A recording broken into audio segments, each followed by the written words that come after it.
হ্যাঁ,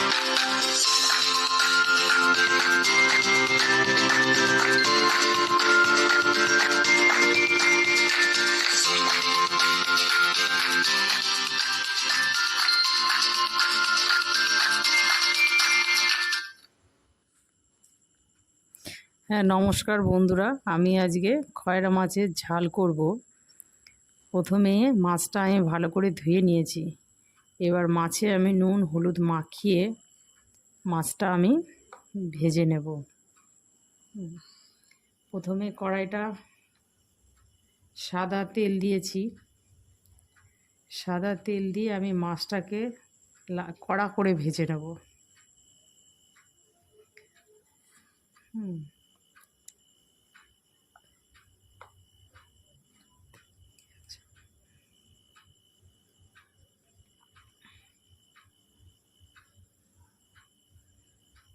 ভাজা লাল লাল করে ভেজে নিয়েছি। এবার সবজিটা আমি কেটে ধুয়ে নিয়েছি, বেগুন পটল আলু। হ্যাঁ, কেটে ওটা সবজিটা ধুয়ে তুলে নিলাম আমি।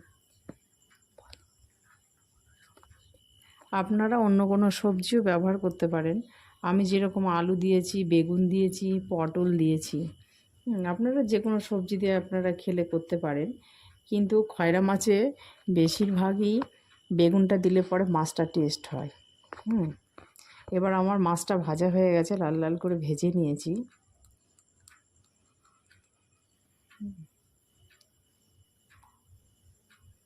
এবার আমি সাদা তেল দিয়ে এই মাছটা করব। সাদা তেল দিয়ে দিয়েছি কড়াইতে, রাঁধুনি ফোড়ন দিলাম। রাঁধুনি ফোড়ন দিয়ে কাঁচা লঙ্কা কুচি, পেঁয়াজ কুচি দেব। কাঁচা লঙ্কা পেঁয়াজটা একটু আমি ভেজে নিচ্ছি। ভেজে নেওয়ার পর আমি সবজিটা ঢেলে দিলাম। সবজি ঢেলে আমি সবজিটাকে ভালো করে কষিয়ে নেব একটু। সবজির ওপরে কাঁচা সবজি টমেটো কুচি দিয়ে দিলাম।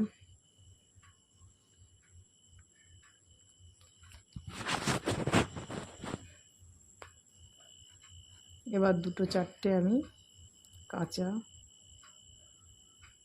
পেঁয়াজ,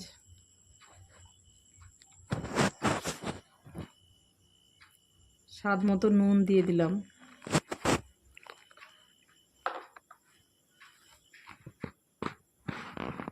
হলুদ,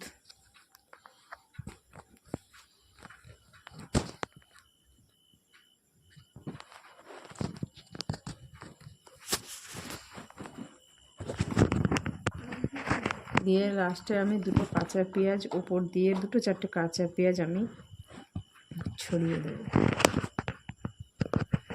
দিয়ে এটাকে ভালো করে আমি নেড়ে চেড়ে এটাকে কষিয়ে নেব। যেই সবজিটা কষানো হয়ে যাবে, ভালো করে কষানো হয়ে যাবে সবজিটা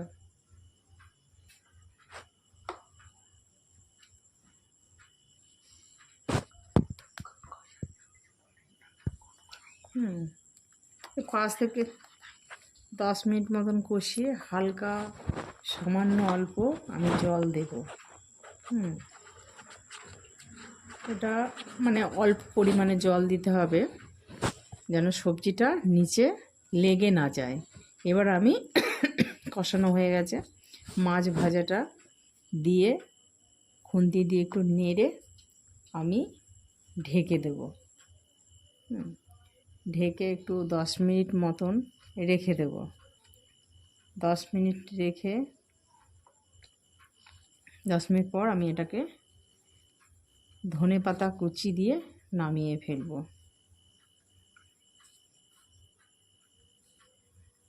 এবার আমি এটাকে 10 মিনিটের জন্য ঢেকে হালকা আছে। এবার খয়রা মাছের ঝালে এই যে আমার বাড়িতে চাষ করা বিলাতি ধনে পাতা আছে, সেটা আমি কুচি কুচি করে বটিতে সেটা আমি ওপর দিয়ে ছড়িয়ে দিই। একদিন আমি এই আমার নিজের হাতে ধনেপাতা চাষ করা, বিলাতি ধনেপাতা এটার নাম। তো বন্ধুরা, আপনাদের এই বিলাতি ধনেপাতাটা আমি একদিন দেখাবো। তো এই বিলাতি ধনেপাতাটা এতটাই টেস্টি, যে কোনো ছোটো মাছে আপনারা যদি ঝাল করেন, তো এই ধনেপাতাটা দিলে, এই ধনেপাতার সেন্টে আপনাদের ভাতটা মানে